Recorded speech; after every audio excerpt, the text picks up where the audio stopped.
जीवन में कुछ अनमोल सीख शामिल हो सकते हैं, जैसे समर्पण आपके लक्ष्यों के प्रति समर्पण और मेहनत आपके सफलता की कुंजी होता है।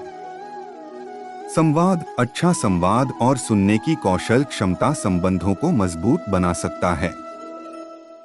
संयम आपके व्यवहार में संयम रखना और आपकी भौतिक और मानसिक स्वास्थ्य को सुधारने में मदद कर सकता है।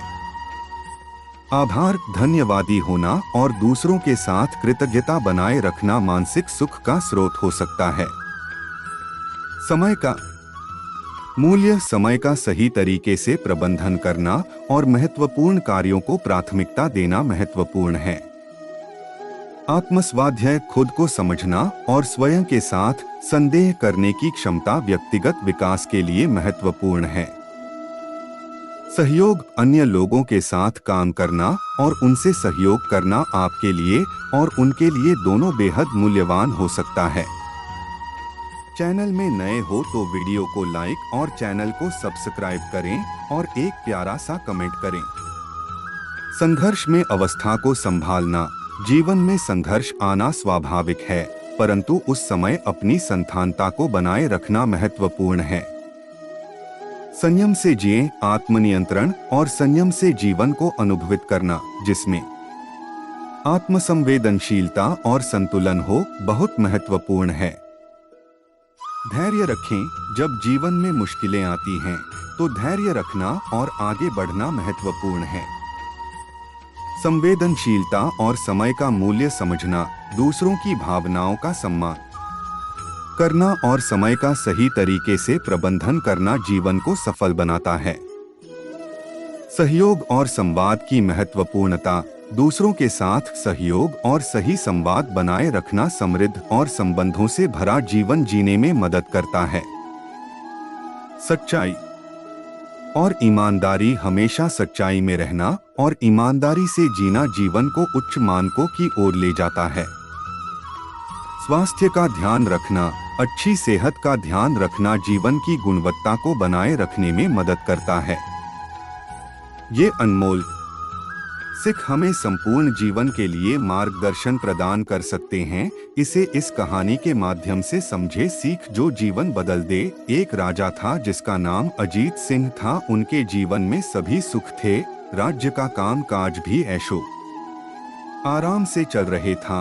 राजा के नैतिक गुणों के कारण प्रजा भी बहुत प्रसन्न थी और जिस राज्य में प्रजा खुश रहती हैं, वहाँ की आर्थिक व्यवस्था भी दुरुस्त होती है। इस प्रकार हर क्षेत्र में राज्य का प्रवाह अच्छा था। इतने सुखों के बाद भी राजा दुखी था क्योंकि उसकी कोई संतान नहीं थी। यह गम राजा को अंदर ही अंदर सताता रहता था। प्रजा को भी इस बात का बहुत दुख था। वर्षों के बाद राजा की यह मुराद पूरी हुई और उसे एक पुत्र की प्राप्ति हुई। पूरे नगर में कई दिनों तक जश्न मना। नागरिकों को राजमहल में दावत दी गई। राजा की इस खुशी में प्रजा भी झूम रही थी। समय बीतता जा रहा था। राजकुमार का नाम चरण सिंह रखा गया। पूजा पाठ एवं इंतजार के बाद राजा को संतान प्राप्त हुई थी, इसलिए उसे बड़े लाड़ प्यार से रखा जाता था। लेकिन अति किसी बात की अच्छी नहीं होती। अधिक लाड़ ने चरण सिंह को बहुत बिगाड़ दिया था। बचपन में तो चरण की सभी बातें दिल को लुभाती थी, पर बड़े होते होते यही बातें बदतमीजी लगने लगती हैं। चरण बहुत ज्यादा जिद्दी हो गया था। उसके मन में अहंकार आ गया था। वो चाहता था कि प्रजा सदैव उसकी जय जयकार करे, उसकी प्रशंसा करे। उसकी बात ना सुनने पर वो कोलाहल मचा देता था। बेचारे सैनिकों को तो वो पैर की जुती ही समझता था। आए दिन उसका प्रकोप प्रजा पर उतरने लगा था। वो खुद को भगवान के समान पूजता देखना चाहता था। आयु तो बहुत कम थी, लेकिन अहम कई गुना बढ़ चुका था। चरण के इस व्यवहार से सभी बहुत दुखी थे। प्रजा आए दिन दरबार में चरण की शिकायत लेकर आती थी, जिसके कारण राजा का सिर लज्जा से झुक जाता था। यह एक गंभीर विषय बन चुका था। एक दिन राजा ने सभी खास दरबारियों एवं मंत्रियों की सभा बुलवाई और उनसे अपने दिल की बात कही कि वे राजकुमार के इस व्यवहार से अत्यंत दुखी हैं।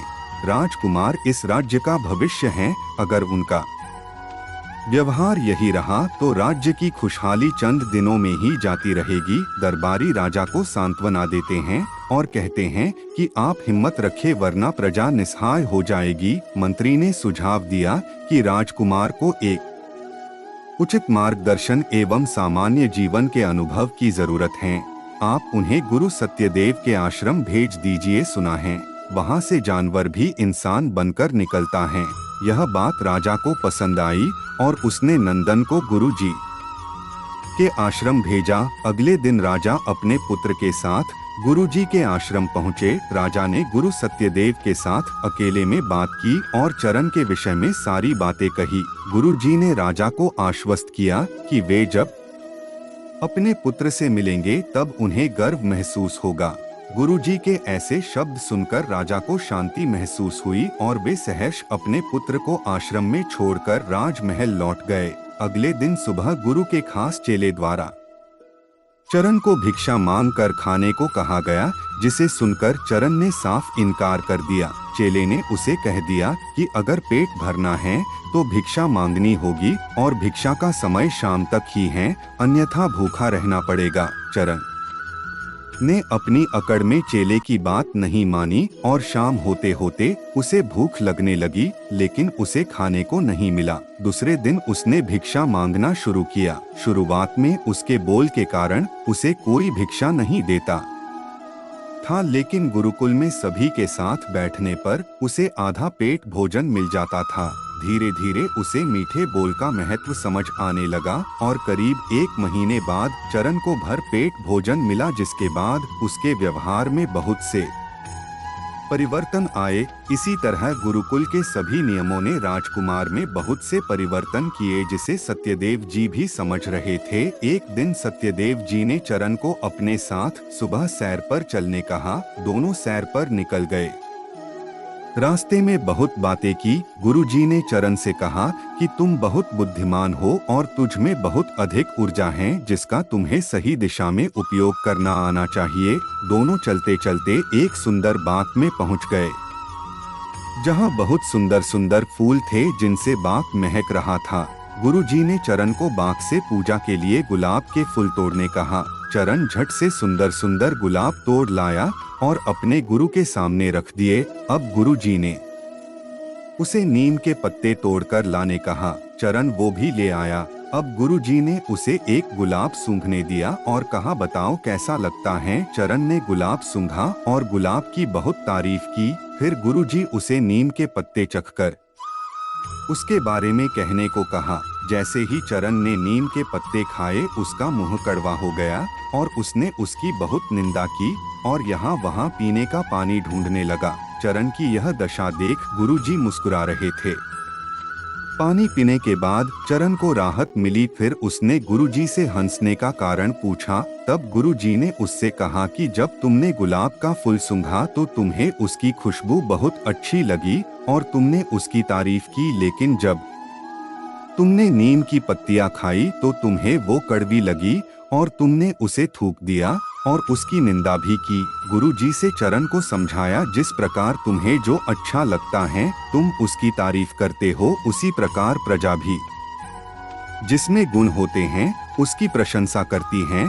अगर तुम उनके साथ दुर्व्यवहार करोगे और उनसे प्रशंसा की उम्मीद करोगे तो वे यह कभी दिल से नहीं कर पाएंगे। इस प्रकार जहाँ गुण होते हैं वहाँ प्रशंसा होती है। चरण को सभी बातें विस्तार से समझ आ जाती हैं और वो अपने महल लौट जाता है। चरण में बहुत परिवर्तन आता है और वो बाद में एक सफल राजा बनता है। कहानी की शिक्षा, गुरु की सीख ने चरण का जीवन ही बदल दिया। वो एक क्रूर राजकुमार से एक न्यायप्रिय दयालु राजा बन गया। इस कहानी से हमें यही शिक्षा मिलती है कि हम में गुण होंगे तो लोग हमें हमेशा पसंद करेंगे, लेकिन अगर हम अवगुणी हैं तो हमें प्रशंसा कभी नहीं मिल सकती। कहानी अच्छी लगी तो वीडियो को लाइक और चैनल